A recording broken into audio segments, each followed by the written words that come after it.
இந்த பேட்டிக்கு எதுக்கு புர்கா? தேவையில்லையே. நீ வெக்கத்தை விட்டுட்ட, ஈமான விட்டுட்ட, எல்லாத்தையும் விட்டுட்ட. புர்கா எனக்கு ஒரு கேடு, அதை ஓரமா கட்டி வச்சுட்டு பேட்டி கூட ஒன்னு யாரு கேட்க போறா? இங்க கேள்வியே இஸ்லாத்தின் அடையாளங்களோடு நல்ல பழக்கங்களை கொண்டு வாழுங்க. இஸ்லாத்தின் அடையாளங்களோடு வாழ்ந்துகிட்டு நல்ல பழக்கங்கள் இல்லைன்னா அந்த அடையாளங்கள் எதற்கு? சொல்லுவாங்களே, தாடி வச்சு ஊரை ஏமாத்துறாங்க, சும்மாவா சொல்றாங்க? சில வார்த்தைகள் அனுபவித்ததால் தான் சொல்லப்படுகிறது. தளபதி என்ன செய்தார்? சொர்க்கத்திற்கு அழைத்து செல்வாரா? நரகத்தை தடுத்து காப்பாற்றுவாரா? அவரும் சேர்த்துதான் தவிக்கணும். அவருக்கும் சேர்ந்த ரசூலுல்லாஹ் போராடுவாங்க.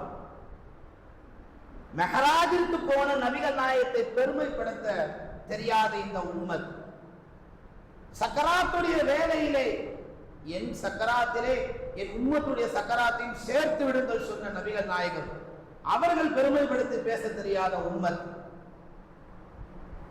எல்லா காலங்களும் யா உம்மத்தி என்று சொன்ன நபிகள் நாயகம் அவருடைய உம்மத். ரசூலுல்லாவை புகழ வேண்டிய நாம், ரசூலுல்லாவை பெருமை பாராட்ட வேண்டிய நாம், இஸ்லாத்தை தூக்கி பிடிக்க வேண்டிய நாம், இஸ்லாமியர்களுக்கே மாற்றார்களுக்கே முன்மாதிரியாக இருக்க வேண்டிய நாம், பலதரப்பட்ட மக்கள் திரையரங்குகளில படம் பார்க்க போனால் போகட்டும், ஒரு இஸ்லாமிய பெண்ணாக நீ ஏன் போக வேண்டும்? உனக்கு எதற்கு களிமா, ஈமான், புர்கா, இஸ்லாம்? யாரை ஏமாற்ற? ஒரு பெண் என்பவள் பெண் அல்ல, ஒரு யுகம், ஒரு பரம்பரை, ஒரு பாரம்பரியம், ஒரு காந்தார் என்பதாக சொல்லுவார்கள்.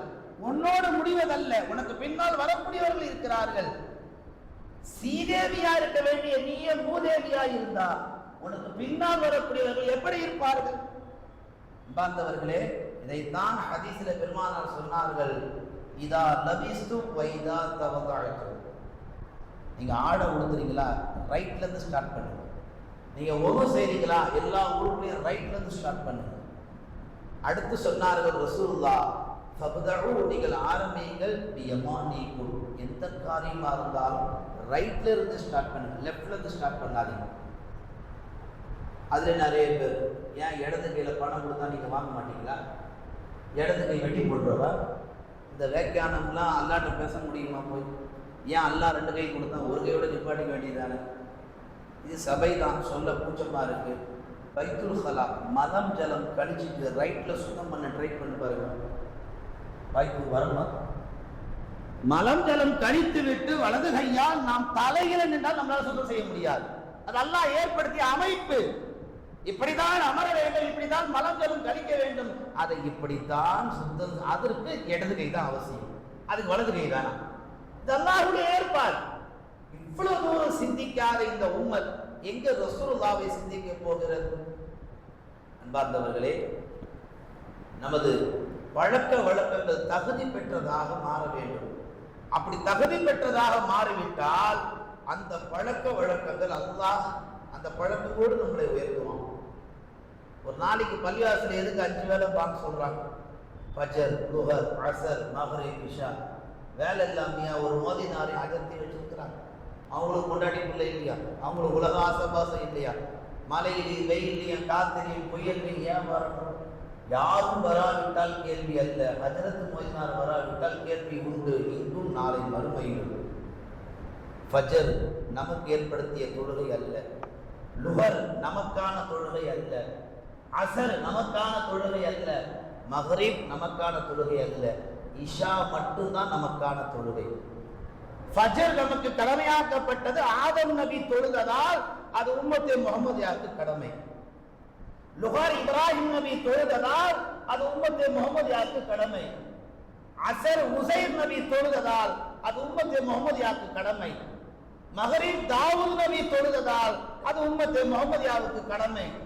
இஷா உலகத்தில் எந்த நபியும் தொழவில்லை, எந்த சமூகத்திற்கும் கொடுக்கப்படவில்லை. உம்மத்தே முஹம்மதியாவாகிய முஹம்மதுக்கு மாத்திரம்தான் இஷா என்ற வணக்கம் உலகத்திலே கொடுக்கப்பட்டது. யாரை இதுவரைக்கும் தொழுததே இல்லை என்ற அல்லாஹ். அதனால தான் ஹதீஸ்ல வரும், இஷாவை தவழ்ந்தாவது போய் தொழுது கொள்ளுங்கள். கேள்விப்பட்டிருப்பீங்களே, இஸ்திமாக்கல்ல, பயான்கள்ல, காலை ஃபிக்ர்ல சொல்லுவாங்க, ஃபஜ்ரையும் இஷாவை யார் தொழுதார்களோ முனாஃபிக் என்ற கோட்டையிலிருந்து வெளியே வந்து விடுவார்கள். ஃபஜ்ரை இஷாவை தவற விடாது என்று சொல்லுவார்கள். இஷாவை தவந்தாவது தொழுது கொள்ளுங்க. அப்படி என்றால் என்ன? இஷா அவ்வளவு முக்கியமானது. எவ்வளவு முக்கியம்? உன் நபிக்கு கடமையான தொழுகை.